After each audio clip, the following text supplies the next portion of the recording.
جن پر آپ سے صبر نہیں ہوا۔ اس کشتی کا معاملہ یہ تھا کہ وہ چند غریب لوگوں کی تھی جو دریا میں محنت مزدوری کرتے تھے۔ میں نے اس میں سوراخ اس لیے کر دیا تھا کہ آگے ایک ایسا بادشاہ رہتا ہے جو ہر صحیح سلامت کشتی کو لوگوں سے زبردستی چھین لیتا ہے۔ میں نے اس میں عیب ڈال دیا تاکہ وہ غریب لوگوں سے چھین نہ لے جائے۔ وہ لڑکا جسے میں نے قتل کیا وہ سرکش اور نافرمان لڑکا تھا، جبکہ اس کے والدین مومن تھے۔ اس لیے میں نے اس کو قتل کیا کہ اس کے بدلے میرا رب ان کو ایک ایسی اولاد عطا کرے گا جو اپنی والدین کی فرما بردار ہوگی اور اخلاق میں بھی اعلیٰ ہوگی۔ جبکہ دیوار کا معاملہ یہ ہے کہ وہ چند یتیم لڑکوں کی تھی جو شہر میں رہتے تھے۔ اس دیوار کے نیچے ایک خزانہ دفن تھا اور ان کا باپ نیک آدمی تھا، اس لیے تمہارے رب نے چاہا جب یہ دونوں لڑکے بڑے ہو جائیں تو اپنا خزانہ وہاں سے نکال لیں۔ یہ سب کچھ تمہارے رب کی رحمت سے ہوا، میں نے اپنی مرضی سے کچھ نہیں کیا۔ لیکن تم ان حقائق پر صبر نہیں کر سکے۔ یہ واقعہ سورۃ الکہف کی آیت نمبر 60 سے 82 میں بیان ہوا۔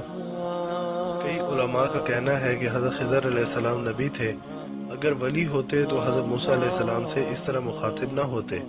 واللہ عالم۔ ناظرین، اللہ ہی بہتر جاننے والا ہے۔ حضرت خضر علیہ السلام کی زندگی اور نبوت کے بارے میں علماء میں اختلاف ہے۔ اکثر علماء کا خیال ہے کہ حضرت خضر علیہ السلام زندہ اور ہمارے درمیان موجود ہیں، جبکہ ابن قیم الجوزیہ رحمۃ اللہ علیہ فرماتے ہیں کہ حضرت خضر علیہ السلام زندہ ہوتے تو ان پر واجب تھا کہ وہ رسول اللہ صلی اللہ علیہ وآلہ وسلم کی خدمت اقدس میں حاضر ہوتے اور آپ صلی اللہ علیہ وآلہ وسلم سے علم سیکھتے اور میدان بدر میں جہاد میں شریک ہوتے۔ جس وقت آپ صلی اللہ علیہ وآلہ وسلم نے اللہ سے دعا فرمائی، اگر آج تیری یہ جماعت ختم ہو گئی تو زمین پر تیرا نام لینے والا کوئی باقی نہیں رہے گا۔ حالانکہ وہ 313 افراد تھے جن کا حسب نسب ہم سب جانتے ہیں، تو پھر حضرت خضر علیہ السلام کہاں تھے؟ حضرت خضر علیہ السلام کے بارے میں ابن اسحاق اپنی کتاب المبتدأ میں فرماتے ہیں کہ جب حضرت آدم علیہ السلام کی وفات کا وقت قریب آیا تو انہوں نے اپنے بیٹوں کو جمع کیا اور کہا کہ اللہ کا عذاب نازل ہونے والا ہے، تم میرے جسم کو لے کر غار میں رکھ دینا حتیٰ کہ تم مجھے شام کے سرزمین میں جا کر دفن کر دینا۔ جب طوفان نوح آیا تو حضرت نوح علیہ السلام نے اپنے بیٹوں سے فرمایا کہ آدم علیہ السلام نے اللہ سے دعا کی تھی کہ اے اللہ، اس شخص کی عمر قیامت تک لمبی کر دینا جو مجھے دفن کرے گا۔ تو حضرت آدم علیہ السلام کا جسم مسلسل پڑا رہا حتیٰ کہ حضرت خضر علیہ السلام پیدا ہوئے، جنہوں نے پھر آدم علیہ السلام کی تدفین کی۔ تو پھر اللہ تعالیٰ نے جو وعدہ حضرت آدم علیہ السلام سے کیا تھا وہ پورا ہوا، اور یوں حضرت خضر علیہ السلام اللہ کی مرضی سے قیامت تک زندہ رہیں گے۔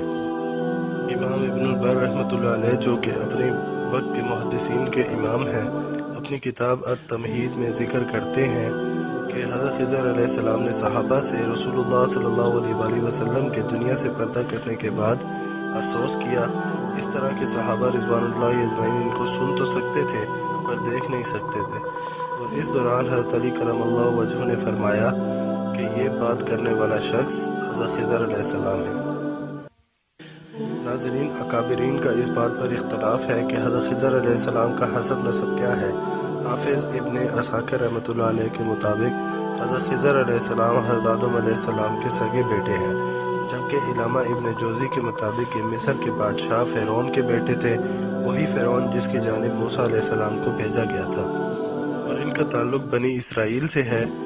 جو علماء حضرت خضر علیہ السلام کے زندہ ہونے کے قائل ہیں وہ یہ مانتے ہیں کہ حضرت خضر علیہ السلام رسول اللہ صلی اللہ علیہ وآلہ وسلم کے ساتھ ہر غزوہ میں شریک ہوئے اور وہ عام لوگوں کو نظر نہیں آتے، اور یہ بھی کہ وہ آبادی والے علاقوں سے دور رہتے ہیں، ویرانوں میں کہیں ان کا ٹھکانہ ہے، اور وہ ایسے لوگوں کے درمیان ہیں جن کے احوال سے ہم واقف نہیں، اور وہ ان کی رہنمائی فرماتے ہیں۔ واللہ عالم۔ حضرت عبد الرزاق رحمۃ اللہ علیہ بیان فرماتے ہیں کہ حضرت ابو سعید الخدری رضی اللہ تعالیٰ عنہ سے روایت ہے کہ ہمیں رسول اللہ صلی اللہ علیہ وآلہ وسلم نے ایک طویل حدیث بیان فرمائی، اور اس حدیث کے درمیان آپ نے فرمایا کہ دجال آئے گا اور مدینہ کی حدود میں اس کا داخلہ حرام ہوگا، اس کی جانب ایک شخص بڑھ کر گواہی دے گا کہ تو ہی وہ دجال ہے جس کی خبر رسول اللہ صلی اللہ علیہ وآلہ وسلم نے دی تھی۔ اس پر دجال کہے گا دیکھو تو صحیح، اگر میں اس شخص کو قتل کرنے کے بعد پھر زندہ کر دوں تو تم سارے لوگ مجھے مان لو گے، یعنی مجھ پہ شک تو نہیں کرو گے۔ شخص دجال کے ہاتھوں قتل ہو جائے گا، دجال اس شخص کو قتل کرنے کے بعد دوبارہ زندہ کرے گا اور کہے گا کہ اب تم میرا ساتھ دو، جس پر وہ شخص کہے گا اللہ کی قسم مجھے پورا یقین ہو گیا کہ تو جھوٹا ہے، تو ہی دجال ہے اور میں کسی بھی صورت تجھ پر ایمان نہیں لاؤں گا۔ اس پر طیش میں آ کر دجال دوبارہ اس شخص کو قتل کرنے کی کوشش کرے گا، مگر وہ اس میں ناکام ہوگا۔ آخری دور میں مدینہ کی حدود کے باہر دجال کو للکارنے والی یہ شخصیت حضرت خضر علیہ السلام ہوں گے۔ ناظرین، اگر آج کی انفارمیٹیو ویڈیو آپ کو پسند آئی تو اسے اپنے دوستوں کے ساتھ فیس بک، واٹس ایپ اور ٹویٹر پر ضرور شیئر کریں اور ہمارے چینل کو سبسکرائب کر کے ساتھ موجود گھنٹی کے بٹن کو بھی دبا دیں۔ ہماری نئی ویڈیو آنے تک اپنے گرد و نواح کے لوگوں کا بہت بہت خیال رکھیں۔ حمزہ خان کو دیجیے اجازت۔